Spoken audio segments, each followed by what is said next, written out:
Amigos, sejam bem-vindos a essa palestra da Rosa Cruz Áurea, cujo tema é o ser humano como uma imagem do arquétipo universal. Nós teremos 3 palestras nas 3 semanas seguintes que aprofundarão também esse tema, com a chance de perguntas e respostas, e as informações para que vocês possam se conectar e participar não só desse encontro de hoje, mas dos 3 seguintes, ficarão disponíveis no final deste vídeo. Amigos, como dissemos, o tema de hoje é o ser humano como uma imagem do arquétipo universal. Esse tema é um tema importantíssimo. E por que esse tema é um tema importantíssimo? Porque ele nos indica uma chave, uma síntese que se encontra em todo o ensinamento universal, em toda a sabedoria real, verdadeira, que está à disposição dos seres humanos em todas as épocas, em todos os povos, todas as tradições e todas as culturas. A escola da Rosa Cruz Áurea afirma com muita clareza e transparência que, em realidade, ela não traz nenhum ensinamento fundamentalmente novo, mas sim uma síntese, uma chave. Essa síntese, essa chave, ela une 2 grandes correntes do ensinamento universal que em muitos momentos aparecem como contraditórias ou mesmo irreconciliáveis. Essas 2 linhas filosóficas são conhecidas pelos seguintes nomes: o monismo e o dualismo. O que significa isso? De maneira muito simples, o monismo, cuja raiz vem de mono ou parte do pressuposto que em todo o universo existe apenas uma única e grande realidade, ou seja, uma unidade perfeita e absoluta, que perspassa o universo, o aspecto cósmico e, portanto, a natureza e o ser humano. A escola dualista parte do pressuposto de que existem 2 realidades irreconciliáveis: um mundo divino, uma manifestação universal, e a realidade humana, separada fundamentalmente dessa existência maior e universal. Muito bem. O que é extremamente importante e ao mesmo tempo muito interessante em tudo isso é que esses 2 ensinamentos estão absolutamente corretos. E, na sua essência mais profunda, eles dizem a mesma coisa. Se nós compreendermos que existe sim uma realidade universal, presente em todos os aspectos da vida, desde a manifestação do inteiro universo até a mais ínfima das partículas subatômicas, com isso nós percebemos que toda a manifestação da vida, toda a manifestação universal está ligada por uma única e mesma força. E, ao mesmo tempo, através do reconhecimento de que a nossa vida do dia a dia, a nossa problemática como seres humanos, os conflitos que nós vivemos a cada instante das nossas vidas, quando reconhecemos que isso também é real, nós conseguimos, no mesmo momento, perceber que existe uma tarefa, que existe um desafio, que existe uma transformação que precisa ser realizada pelo próprio ser humano, se de fato ele quiser viver a partir dessa realidade universal que une toda a manifestação em todos os campos de existência. Pois se nós não compreendermos bem isso, nós podemos viver como um pêndulo entre 2 paradoxos, entre 2 polos opostos dessa única e mesma questão. Se nós compreendermos de maneira errada o monismo e acreditarmos que essa realidade perene e oniabrangente que existe no universo é a fonte de todas as coisas, nós podemos cair no erro de acreditar que então tudo está bem, tudo já é como deveria ser e que nós não precisamos nos esforçar para realizar transformação alguma. E por outro lado, se vivemos o outro polo desse paradoxo no dualismo, podemos então acreditar que a nossa realidade, aparentemente tão fragmentada, tão isolada, tão conflituosa, né, é absolutamente irreconciliável com essa projeção, com essa possibilidade de um mundo divino e universal, e que, portanto, pelo fato de ser irreconciliável, também não temos nada a fazer, também não temos nada a realizar.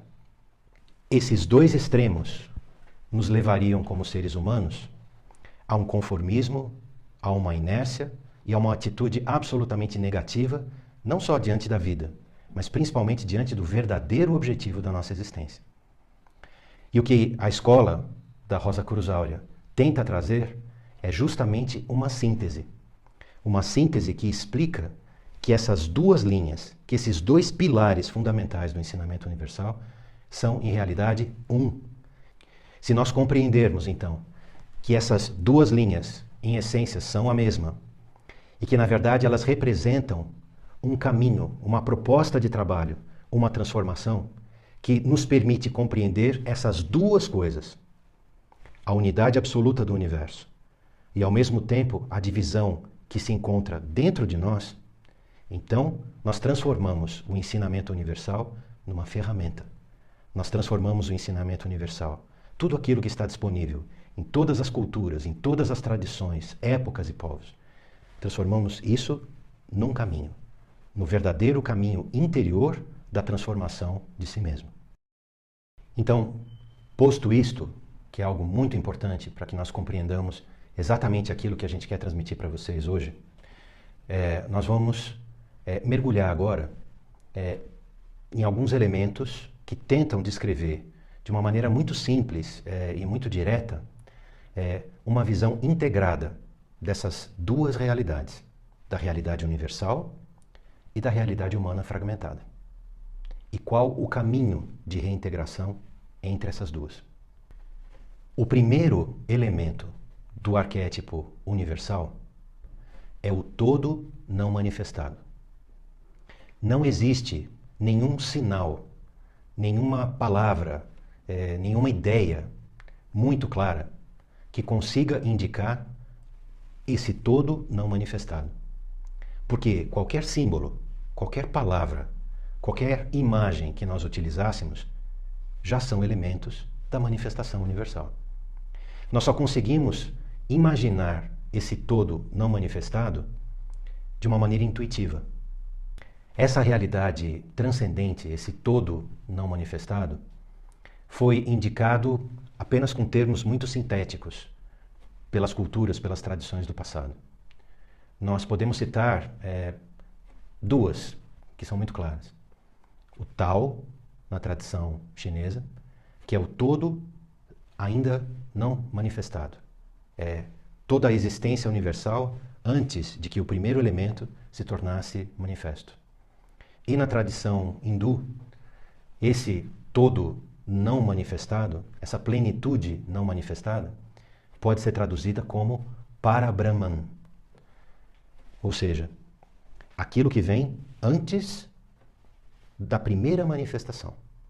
Portanto, para esse elemento, não existe símbolo algum que nós possamos oferecer para vocês, a não ser uma grande folha em branco. O elemento seguinte, que é o primeiro elemento visível nesse esquema que tenta representar o arquétipo universal, é justamente Brahman, ou o absoluto. Esse elemento primeiro, esse absoluto, contém em si, fundidos em si, todos os elementos seguintes que a partir dele se desdobram e que geram a manifestação universal, a manifestação da natureza e, por conseguinte, também a natureza humana ou a manifestação humana. Esse elemento, que na nossa representação pictórica, simbólica aqui, indicamos como sendo o absoluto, contém em si todos os elementos que se desdobrarão a partir dele. Como se fosse o botão de uma rosa fechada, onde Todas as pétalas já se encontram presentes, mas não são ainda visíveis. Ou mesmo uma flor de lótus, que ainda não desabrochou aos raios do sol matinal. Esse elemento, o absoluto, é a fonte das duas grandes forças criadoras universais, que nós conhecemos, e indicamos aqui, pelo nome mais simbólico de espírito e matéria. Espírito e matéria também poderiam ser traduzidos em termos muito modernos como energia e matéria. E aqui existe algo muito importante que a ciência moderna nos indica. A ciência moderna nos indica que energia e matéria, na verdade, são a mesma força em manifestação. Onde, no seu polo mais ativo, digamos assim, ela se manifesta como energia, e no seu polo mais denso, ela se manifesta como matéria. E quando nós voltamos no ensinamento antigo do Egito, da Índia, da China, e mesmo nas fontes medievais da Europa, e antes das fontes medievais da Europa, na própria tradição greco-latina, nós encontramos essa visão de que existe uma unidade absoluta entre a energia e a matéria, entre o espírito e a matéria, ou, simbolicamente, entre o Pai universal e a Mãe universal. E daí é que surgem todas as figuras que tentam representar esses dois polos do absoluto, que para poder criar e manifestar o universo se desdobra de si mesmo em espírito e matéria, energia e matéria ou manifestação, ou, simbolicamente, no Pai universal e na Mãe universal. Porém, existe aqui um segredo, uma chave muito importante. Essas duas grandes forças, espírito e matéria, energia e matéria, o Pai ou a Mãe universais, não interagem, não confluem, não criam por si mesmos e de maneira isolada. Essas duas forças criam a partir de uma interação direta e não de maneira isolada. E para que elas possam interagir, é necessário que se manifeste uma terceira força, um terceiro elemento. Esse terceiro elemento, essa terceira força, é como que uma projeção do próprio absoluto no universo. Essa terceira força já foi indicada no passado como o Filho. O Pai, a Mãe e o Filho, formando a primeira e mais ancestral de todas as trindades. Hoje, nós damos um nome diferente para essa força. Nós a chamamos de consciência. A grande consciência universal. A grande alma universal. Pois aquilo que une espírito e matéria é justamente consciência, é justamente a alma. E por isso que nas tradições ancestrais, essa primeira trindade, que é a representação do absoluto em sua inteireza, era representada pelo Pai, pela Mãe e pela força que os une, o Filho, que é ao mesmo tempo a força que os une e o produto da sua união. Fazendo um paralelo com aquilo que a ciência moderna nos ensina hoje, nós sabemos que o observador, ou seja, o elemento consciente, interfere diretamente no comportamento de energia e de matéria, determinando fluxo, determinando posição. E é essa intervenção que acontece até no nível mais ínfimo, no nível mais básico da manifestação universal, que ocorre em todos os outros planos. Porque a grande força de ideação universal, o espírito, e a grande força de manifestação universal, que é a matéria, são vivificados e a sua interação conflui e se transforma a partir da terceira força, que é justamente a consciência. Muito bem, amigos. Nós investimos um tempo importante para tratar desses aspectos fundamentais, porque, em realidade, essas três forças que fluem do absoluto, que surge do não manifestado são a chave da compreensão de todo o arquétipo universal. E com essa chave, nós podemos compreender não só a manifestação universal, mas a manifestação da vida, a manifestação da natureza em seu fluxo dinâmico em todos os cosmos do universo.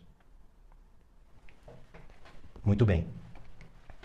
Vamos agora nos aproximar um pouco mais da manifestação da natureza, ou seja, da prova visível da interação dessas duas forças, energia e matéria, animadas pela consciência, no nosso cosmo, na Terra. Os Rosacruzes clássicos, que viveram na Renascença, diziam que eles possuíam apenas 2 livros, o livro T e o livro M, e que com o livro T eles eram capazes de ler todo o livro M. O livro T é o livro Theos, é o livro do arquétipo universal, do princípio universal que subjaz a toda manifestação. E o livro M, que é o Librum Mundi, o livro do mundo ou a natureza, pode então ser lido a partir dessa chave do arquétipo universal. E é isso que nós vamos tentar fazer nesse momento. Para poder ler a natureza, nós devemos respeitar os mesmos elementos do arquétipo universal e enxergar na natureza essas 3 forças em manifestação, como 3 grandes impulsos, como 3 grandes campos em confluência perpétua.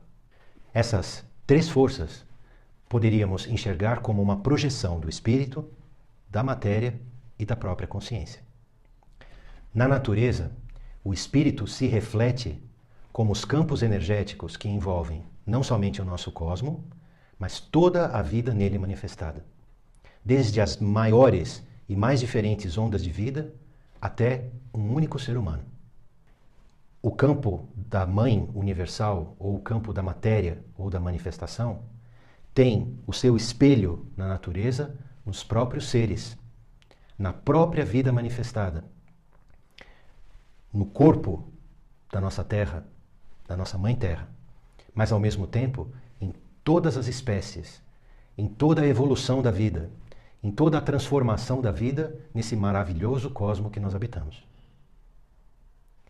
E o terceiro elemento, que é a consciência, se reflete, se manifesta na natureza em toda a vida, nas suas diferentes formas e diferentes estágios e níveis de consciência. Então, essa trindade, espírito, matéria e consciência, enxergamos na natureza como os campos energéticos ou, como definido recentemente, nos campos infomorfogenéticos, nas ondas de vida e nos diferentes estágios de consciência dessas diferentes ondas de vida. De uma maneira muito simples, e utilizando aqui a terminologia Rosacruz do início do século XX, nós podemos enxergar a natureza composta por 4 grandes reinos: o reino mineral, o reino vegetal, o reino animal e o reino humano. Esses 3 elementos que mencionamos há pouco, os campos energéticos, as ondas de vida e os diferentes estágios de consciência, se manifestam, portanto, de uma maneira diferente e muito particular em cada uma dessas ondas de vida ou desses reinos. Usando essa maneira bem simples, mas muito clara, para que nós possamos compreender através de exemplos esses diferentes elementos em manifestação na natureza, nós podemos imaginar que o campo energético ou o campo infomorfogenético dos minerais, ou seja, de todas as rochas, de todos os metais, de todos os minerais que compõem o nosso cosmo, a nossa Terra, que esse campo é o próprio campo energético, o próprio campo eletromagnético da Terra. E o corpo dessa onda de vida seria a própria Terra. E em relação ao estado de consciência dessa primeira onda de vida, porque foi a primeira onda, o primeiro reino a se manifestar, antes mesmo que o primeiro micro-organismo, a primeira célula, ganhasse vida na nossa Terra, Esse estágio de consciência é o da mais profunda inconsciência, ou como se fosse um transe profundo. É assim que nós podemos imaginar o estado de consciência de uma grande rocha, por exemplo. Mas aqui é muito importante enfatizar o seguinte: na visão do ensinamento universal, tudo é vida, tudo é manifestação universal. E, portanto, se tudo é espírito e matéria, em tudo também existe consciência.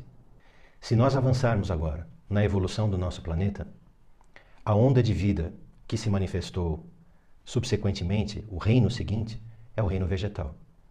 O reino que inclui desde os organismos unicelulares, que foram os primeiros a surgir, até a riqueza de todas as plantas, de todos os vegetais, que cobrem e vivificam toda a esfera terrestre.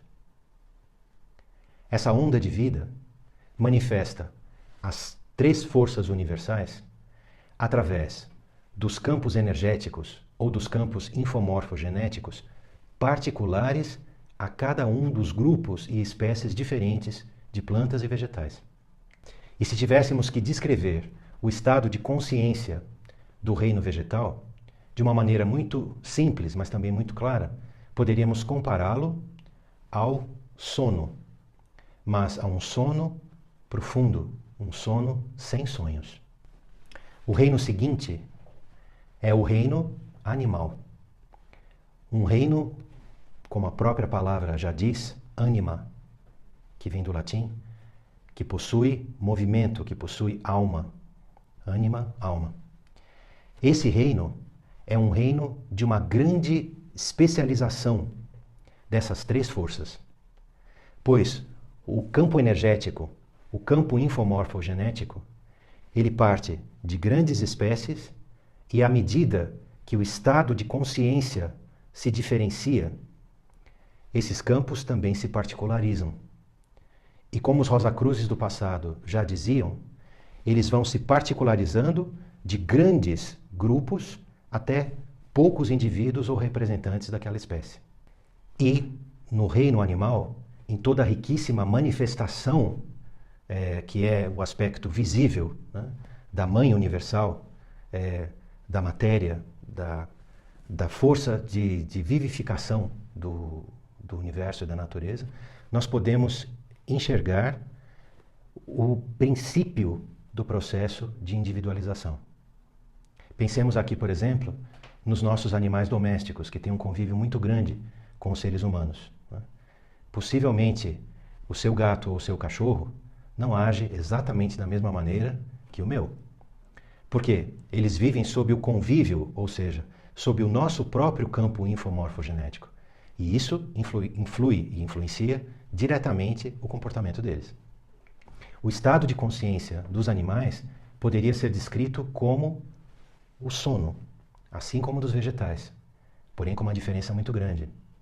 É um sono repleto de sonhos, um sono repleto de sonhos vívidos. E nós chegamos agora na manifestação do reino humano, na manifestação de toda a humanidade. Na humanidade ocorre algo muito particular, algo muito especial, que é o processo de tornar-se consciente de si mesmo. É por essa razão, ou seja, pelo desdobramento, pelo amadurecimento dessa terceira força, que é a força da consciência, que une e determina a maneira pela qual o espírito, a ideação e a matéria ou a manifestação interagem e criam a própria vida, é pelo amadurecimento dessa terceira força que se produz na humanidade uma diferenciação em relação ao reino animal. Em seu processo evolutivo, em um determinado momento da sua história, a humanidade se tornou consciente de si mesma. Num primeiro momento, através de uma compreensão mítica, de uma compreensão simbólica da realidade. Como se passássemos de um estado de consciência de sono com sonhos vívidos para um sono com um sonho lúcido, ou seja, aquele tipo de sonho em que nos tornamos conscientes de que estamos sonhando. É assim que a consciência humana despertou. E desse estágio intermediário de consciência, entre o sonho vívido para o sonho lúcido, é que surgem todas as tradições simbólicas e mitológicas. Surge todo o mito, esse pilar central da compreensão humana, o símbolo. Nesse mesmo momento, os seres humanos se tornam indivíduos. Indivíduos, como o próprio nome já diz, únicos. Representantes da espécie humana, células da espécie humana, mas indivíduos totalmente particularizados e completamente diferentes uns dos outros. Porque, a partir desse momento, é o seu estado de consciência individual, a sua consciência individual, que despertou em si mesma e para si mesma, que determina a fonte primeira dos seus comportamentos conscientes. Dessa forma, o ser humano se individua do seu campo energético. Desse grande campo energético da natureza, se desprende então uma célula energética, uma pequena imagem do grande cosmo do qual surgiu. É por essa razão que, no passado, essa célula energética, essa imagem em miniatura do grande cosmo energético que tudo circunda, foi denominada de microcosmo, um cosmo em miniatura.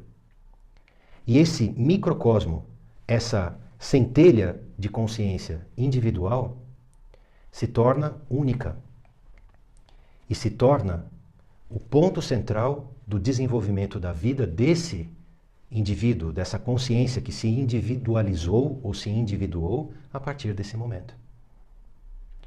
O ser humano, portanto, tem no seu aspecto manifesto, nos seus corpos físico e sutis, a imagem de uma consciência individualizada. Essa imagem nós reconhecemos como o indivíduo humano ou a personalidade humana. A origem do termo personalidade vem de persona ou máscara, ou, melhor ainda, a projeção da essência que é a consciência. Ao mesmo tempo, essa personalidade, dirigida por um núcleo de consciência, habita um microcosmo, habita um campo infomorfogenético individual, que não poderá se reintegrar novamente à natureza, a não ser que prescinda daquilo que o individualizou, que é a sua própria consciência. E essa consciência que determina a individualização do ser humano é que deve então passar a ser o guia da vida. Até então, a natureza, como uma amorosa mãe, conduziu todos os processos evolutivos, todas as transformações das espécies, desde o reino mineral ao reino vegetal, ao reino animal. Porém, quando no reino humano ou na humanidade a consciência humana se individualiza ou se individua, a força de condução de todo o processo de transformação e manifestação da vida é entregue nesse momento a essa centelha de consciência humana. Simbolicamente, essa é a razão pela qual lemos no Gênesis que quando os seres humanos se tornam autoconscientes, eles não conseguem mais se relacionar com a natureza, simbolicamente, o jardim do Éden que se encontra aqui, da mesma maneira que se relacionavam antes. É por isso que ali, naquele texto tão belo, se encontra o símbolo de que o ser humano não consegue se reintegrar à natureza pela maneira como fazia, ou seja, a porta do Éden se encontra fechada. Não por um processo de pecado, ou culpa, ou qualquer outra coisa, mas simplesmente porque a consciência se tornou o fator decisivo. O ser se tornou consciente de si mesmo. E é a própria consciência que precisará realizar o caminho da integração final e real com as três forças arquetípicas do universo que se encontram no todo e nele mesmo. O O que é fundamental compreender aqui a respeito do caminho da humanidade é que o seu desenvolvimento nunca é automático. Se o desenvolvimento de todas as ondas de vida que vemos na natureza levaram até o surgimento da consciência ou da autoconsciência, a partir desse momento é a autoconsciência que se torna a força condutora e produtora do caminho de transformação e integração universal, daquela consciência em particular. Então, dessa forma, nós compreendemos que o ser humano possui três grandes instâncias, três grandes elementos. O primeiro elemento, que representa a imagem do espírito no indivíduo, é o microcosmo, a esfera e o ponto, o todo não manifestado e o seu centro, o princípio do absoluto, que já foi chamado de joia do lótus, de botão de rosa, da semente de mostarda, ou seja, é o princípio imanente do absoluto que se encontra no centro de todo ser humano, no centro de todo o microcosmo humano. Esse princípio é a eternidade no ser humano, é a verdadeira imortalidade no ser humano e, portanto, ele é indestrutível. E ao mesmo tempo em que ele é a manifestação ou a projeção de todo o universo, ele representa no ser humano uma centelha, uma fagulha do grande Espírito Universal. Ao lado desse primeiro elemento, que é a imagem do Espírito, o microcosmo, o ser humano traz em si uma consciência individual. Ele traz em si também a projeção da grande força que unifica e transforma todo o universo. E esse núcleo de consciência, ele também é indestrutível. Porque no ser humano ele representa a projeção da centelha do Espírito. É por isso que na linguagem da escola da Rosa Cruz Áurea se fala de uma esfera com dois centros, simbolicamente de um átomo com dois núcleos, da grande esfera de manifestação, do princípio do absoluto em seu centro e de sua projeção como terceira força com uma centelha de consciência. E ao mesmo tempo, o ser humano possui um terceiro aspecto, um terceiro elemento, que é a sua personalidade quádrupla. A sua personalidade, ou seja, a sua persona, a sua projeção da manifestação universal, da mãe universal, da matéria, através das quatro vestes da sua consciência.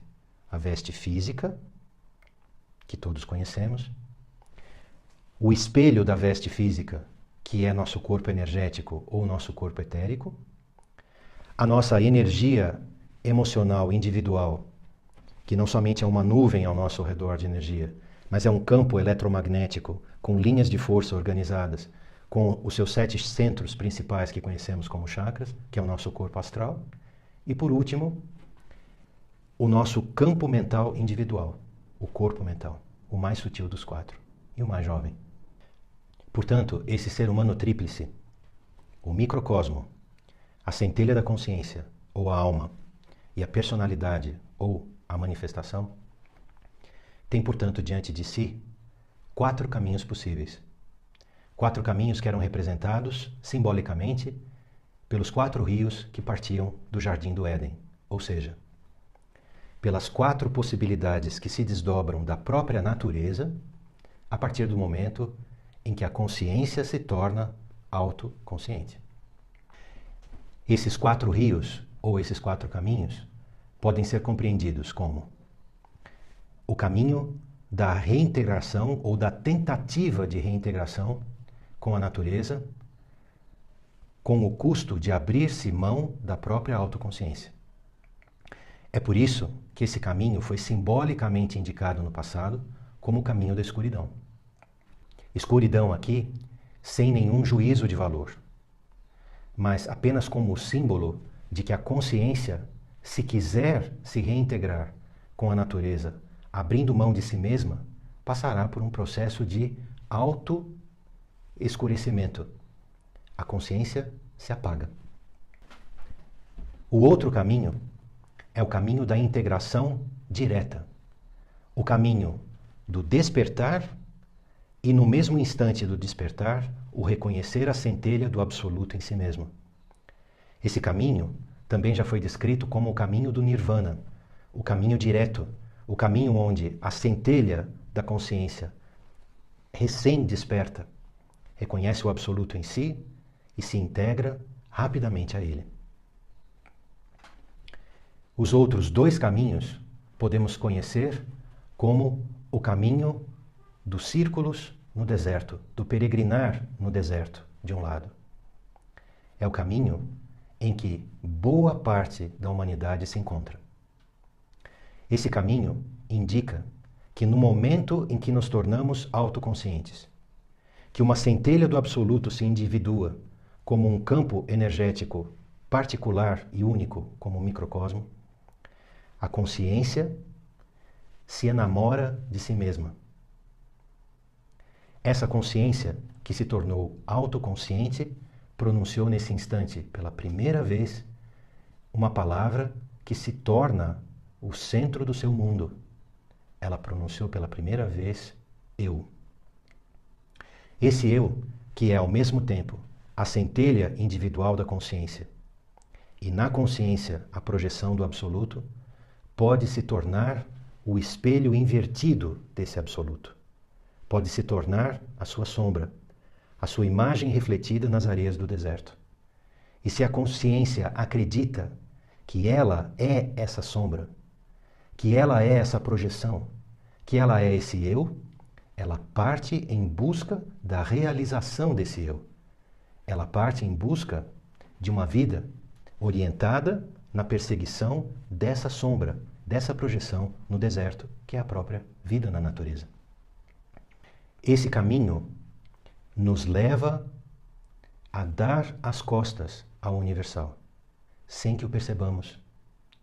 Porque a consciência, recém-desperta, se enamora instantaneamente de si mesma e passa então a acreditar que o seu eu é o centro de toda a vida manifestada. Amigos, no início dessa palestra, falamos a respeito do monismo e do dualismo. O eu, o enamoramento do eu, é a chave para compreendermos como a nossa própria consciência, nascida e criada no jardim do Éden da natureza, se isola do universo, se auto-encapsula em si mesma e passa a viver em um mundo fechado e isolado como se fosse uma segunda natureza. Uma natureza particular, uma natureza individual que se separa a si mesma da grande natureza universal em plena manifestação. É este eu a fonte de toda a dualidade. O surgimento deste eu, enamorado de si mesmo e isolado do universo, é, portanto, a fonte de toda a dualidade. É, portanto, a fonte da percepção criada por ele mesmo de que vive separado do universo. Portanto, se quisermos utilizar o ensinamento universal não como um acúmulo de conhecimentos, mas sim como uma verdadeira caixa de ferramentas para a transformação de nossas vidas, precisamos entender aqui essa chave fundamental. E a chave fundamental é que nosso estado de consciência atual nos separa do universo vivendo no universo. Nos separa do absoluto carregando a centelha do absoluto em nós mesmos.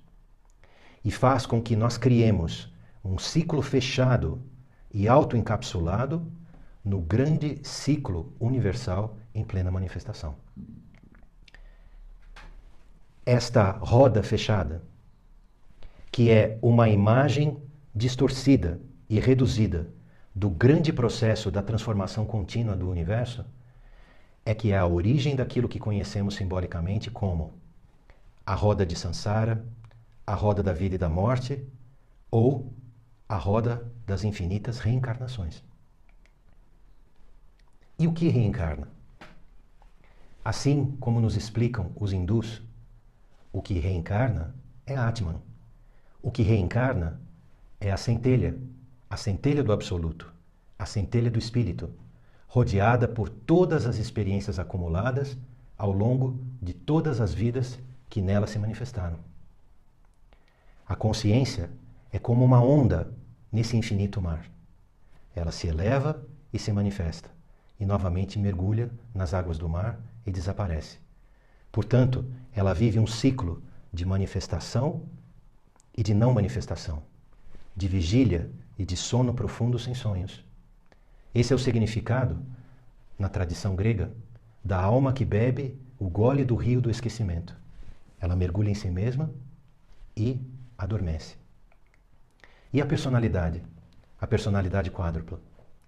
Ela representa, em seu ciclo de nascimento, crescimento, fenecimento e desagregação, o mesmo ciclo da natureza, com os 4 reinos: o reino mineral, o reino vegetal, o reino animal e o reino humano, o corpo físico, o etérico, o astral e o mental.